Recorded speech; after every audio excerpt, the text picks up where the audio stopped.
Housewife की कहानी। कहते हैं घर की सुख शांति काफी हद तक घर की महिलाओं के हाथ में होती है। जिस घर में औरतें खुश और संतुष्ट होती है ना, वह परिवार भी खुशहाल होता है। और जहाँ की औरतों के मन में कलेश और लड़ाई होती है, वहाँ पर भला खुशियाँ कैसे टिक सकती हैं। ये कहानी है रीटा शुक्ला के परिवार की। रीटा की शादी इलाहाबाद के छोटे से कस्बे में हुई थी। सास ससुर का एक पुश्तैनी घर था जो किसी जमाने में घर के बड़े बुजुर्गों ने बनवाया था। अब रीटा ने तो अपनी जिंदगी के 25-30 साल इस घर में रहकर खुशी खुशी संतोष के साथ बिता लिए थे।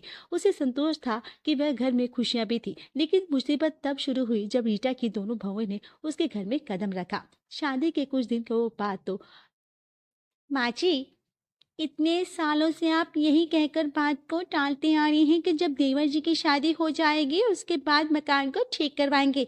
अरे अब तो देवरानी भी आ गई है, अब और कितना इंतजार करवाएंगे। इस खंडर हवेली को मॉडर्न घर बनवा दीजिए ना।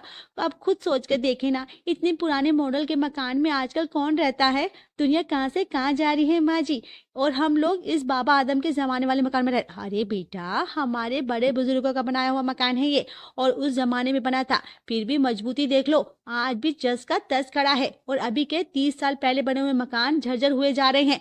पूरी जिंदगी बिताई है हमने इसी मकान में, हमें तो कभी कोई परेशानी नहीं आई। और तुम लोग जब से शादी करके घर में आए हो, हर दिन बस घर के पुराने होने का ताना दे रही हो। हाँ, क्यों, इसमें तुम्हें प्रॉब्लम हो रही है। माँ जी, आपका जमाना और था और अब का जमाना और है। वो पुराना जमाना था, लोग कैसे भी हालातों में गुजारा कर लेते थे, लेकिन अब मॉडर्न जमाना है। हमारी बातों पर आपको यकीन ना हो तो मोहल्ले में किसी के भी घर चले जाइए। मॉडल किचन, आज के जमाने के एडवांस बाथरूम, चमचमाती हुई टाइल वाले हॉल हैं, जिन्हें देखकर किसी का भी दिल मचल जाएगा। हमें फिर तो हक है ना अपने घर अपनी पसंद से बनवाने का, सजाने का। हाँ, दोनों बहू की जिद देखकर रीटा अपने मकान को रेनोवेट कराने के लिए तैयार हो जाती है। घर की मरम्मत का लगभग 50-60% काम हो चुका था कि एक दिन बड़ी बहू की सहेली अपने मकान के मुहूर्त में उसे इनवाइट करती है। छोटी, आज पूरा दिन हॉल की पत्थर की घिसाई का काम होना है, तू भी चलना मेरे साथ। मेरी सहेली के मकान का मुहूर्त है, इसी बहाने उसका मकान भी देख लेंगे। क्यों? हाँ भाभी, क्यों ही नहीं, चलती हूँ ना मैं आपके साथ। वैसे एक बात कहूँ, अब इस घर को जितना अच्छा हमने बनवा लिया है ना, हमारी टक्कर का नहीं होगा आपकी सहेली का घर।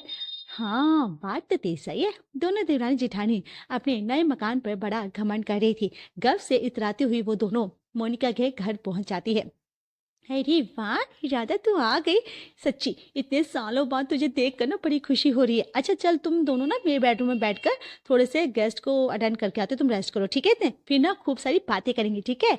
मोनिका राधा और नीतू को अपने बेडरूम में छोड़कर बाहर हॉल में आती है और घर पर आए मेहमानों के लिए चाय नाश्ता लगाने में लग जाती है।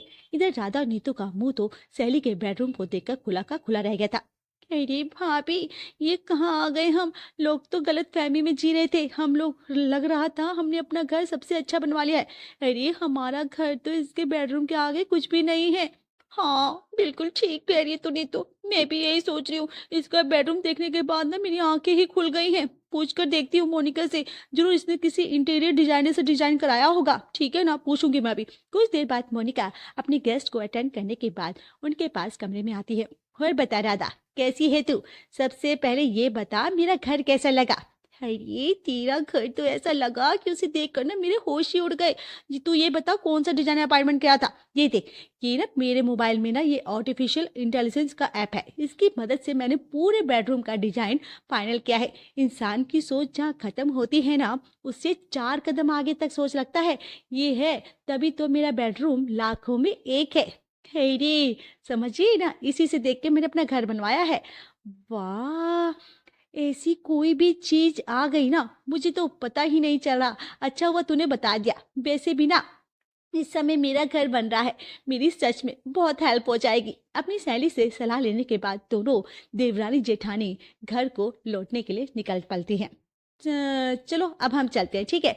सुनिए ना, ये काम बंद करवा दीजिए। अब हमें ऐसे घर नहीं बनवाना है, हमने नया नक्शा निकाला है, उसके अकॉर्डिंग घर बनेगा, ठीक है। अरे ये क्या कह रही हो तुम दोनों? हाँ, तुमने क्या नया नक्शा निकाला? तुम्हारे दिए नक्शे के अकॉर्डिंग तो बन रहा है ना घर। अब ये घड़ी घड़ी नक्शे चेंज करोगी तो क्या रोज रोज घर तोड़वाते रहेंगे क्या? हाँ देखो, हर बात पर लड़ाई करने की जरूरत नहीं होती है, कभी कभी थोड़ी समझदारी भी दिखा दिया करो ना। आपको तो कुछ पता ही नहीं है रहता। अब हम दोनों देवरानी जेठानी ना इस घर की भलाई के लिए इतनी मेहनत कर रहे हैं, कम से कम पूरी बात तो सुन सकते हो ना आप लोग। क्यों? अच्छा ठीक है, बताओ क्या कहना चाहते हो तुम? हम ना आज अपनी सहेली के घर गए थे मुहूर्त में। ओए हाय! उसका घर देखकर ना हमारी आंखें हैरानी से खुली रह गई। हमारी सहेली ने हमें बताया कि आजकल मॉडर्न ज़माना है, अब लोग एआई की मदद से अपना घर बनवा रहे हैं। एआई इतने बेहतरीन सुझाव देता है कि देखने वालों की निगाहें थम जाए। मैं तो कहती हूँ अभी भी देर नहीं हुई है, हम लोग भी ना अपने घर की एआई की हेल्प से ही घर बनवा लेते हैं। राधा और नीतू ने जिद पकड़ ली थी कि उन्हें अब पूरा घर एआई से ही बनवाना है। उनके पतियों के मना करने के बाद भी वे दोनों किसी की सुनने को तैयार नहीं थी। अंत में थक हार कर उनके पति एआई की मदद से पूरा घर बनवाने के लिए तैयार हो जाते हैं। अगले दिन, अरे ये क्या कर रही हो? अभी तो 3 दिन पहले तुम्हारा बाथरूम बनकर तैयार हुआ था, फिर से तुड़वा शुरू कर दिया तुमने, हैं? इसे क्या करना चाह रही हो तुम? माँ जी, आप तो बस रहने दीजिए। आप तो 70 साल पुराने मकान में भी खुशी खुशी रह रही थी। आपको आजकल का फैशन और ट्रेंड समझ में नहीं आएगा।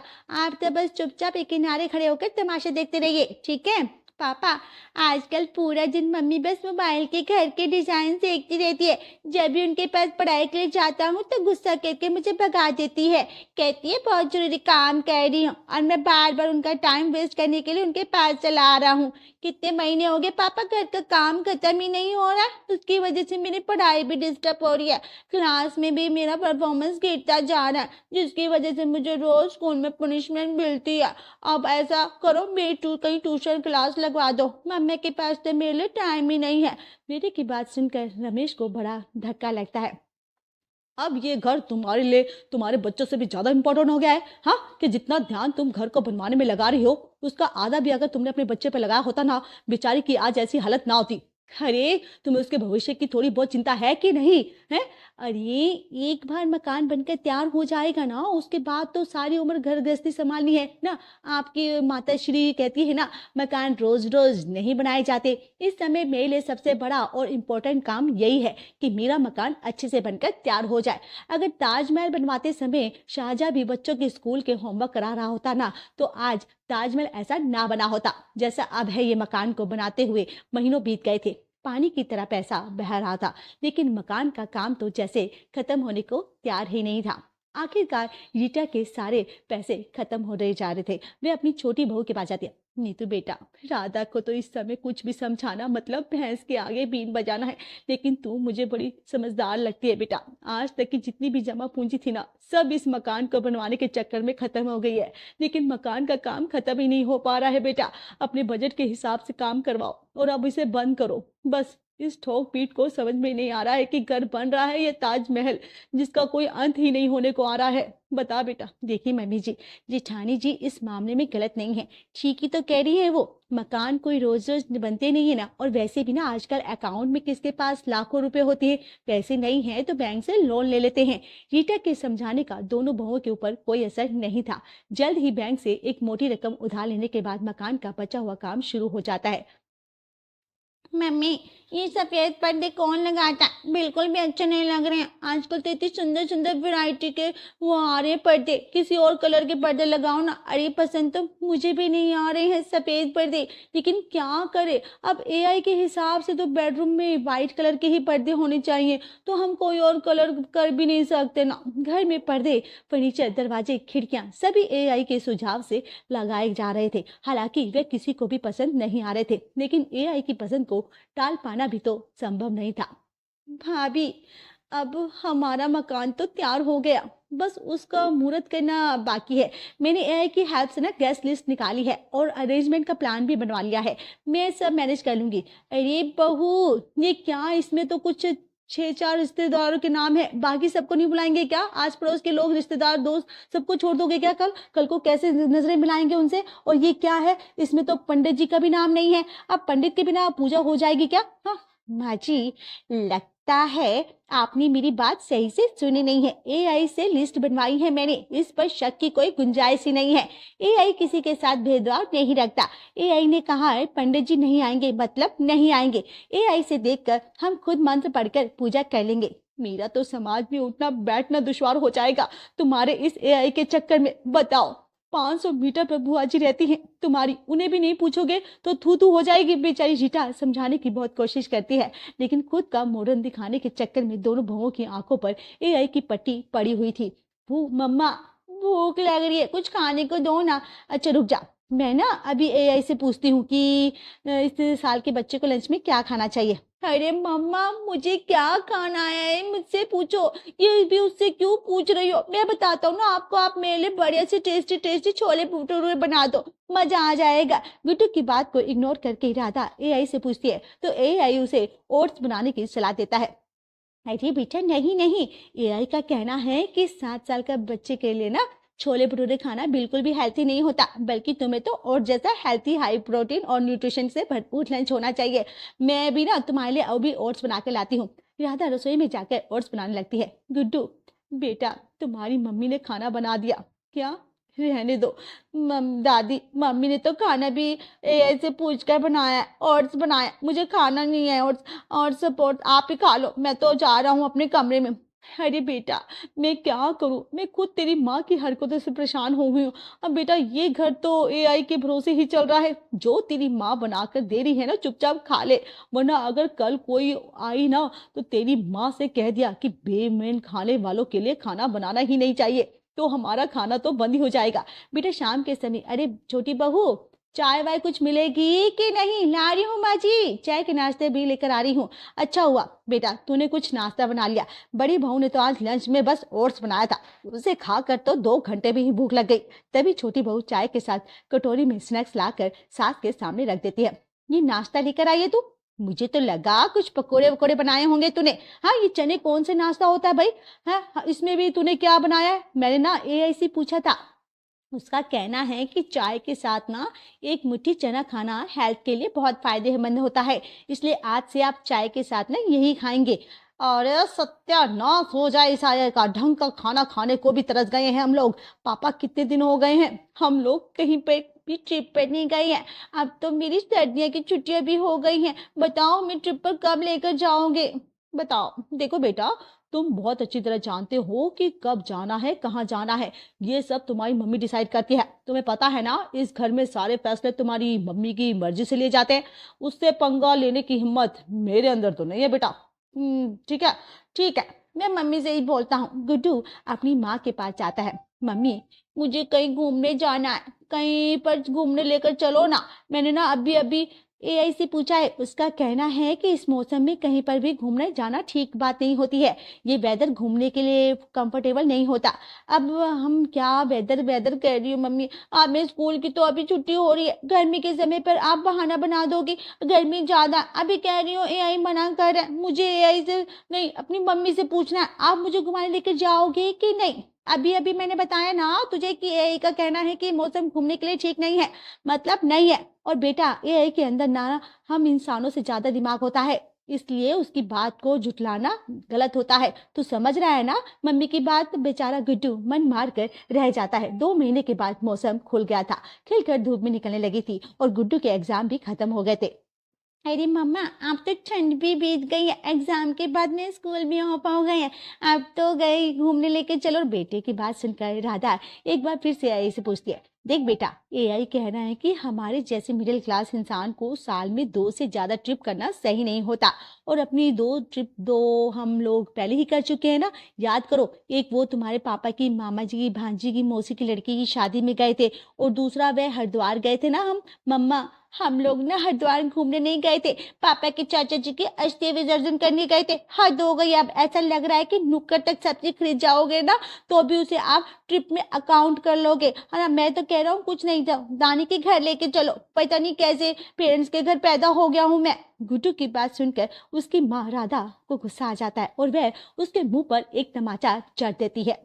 जब देखो तब घूमना घूमना घूमना, जाओ जाकर पढ़ाई करो, बदतमीज हो गया है बिल्कुल भी। जब देखो जब जुबान लड़ाता रहता है। माँ के हाथ से तमाचा खाने के बाद गुड्डू रोते हुए अपने कमरे में चला जाता है। कुछ देर बाद गुड्डू को एआई की याद आती है। अगर पेरेंट्स बिना गलती के बच्चे के साथ मारपीट करें तो बच्चे को क्या करना चाहिए? ऐसे जवाब पाकर गुड्डू खुश हो जाता है।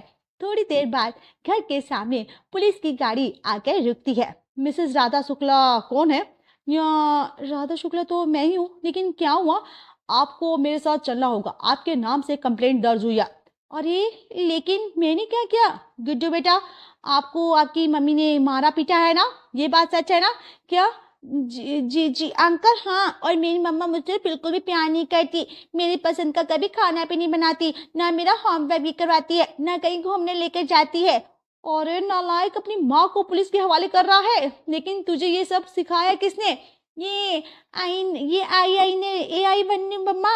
उसने कहा कि अगर पेरेंट्स बच्चे को टॉर्चर करे तो बच्चे उनके खिलाफ कंप्लेंट कर सकते हैं। जब आप पूरा दिन हर काम एआई से पूछ के करते हो ना, तो मैं क्यों नहीं कर सकता? तू ऐसा कर। अरे वाह, एआई से पूछे जीते जी किसी का अंतिम संस्कार कैसे किया जाता है, और अगर कोई उपाय मिले ना तो मुझे मुक्त कर दो।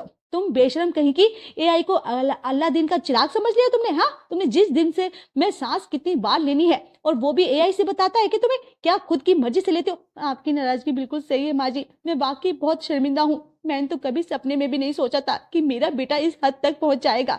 अरे आग लगे इस एआई को। मैं तो आज के बाद इस एआई का नाम भी नहीं सुनना चाहती। किसी तरह पुलिस वालों को समझा बुझाकर माफी मांगने के बाद रीटा और राधा उनको वापस भेज देती हैं और कसम खा लेती हैं कि आज के बाद वो एआई का नाम अपनी जुबान से कभी नहीं निकालेंगे। शाम के समय नीतू, तुम्हें पता भी है आज मैं क्या लेकर आया हूँ? ये देखो, ये मशीन, इसमें एआई की मदद से खाना बनता है। आज से तुम्हें खाना बनाने का टेंशन लेने की कोई जरूरत नहीं है।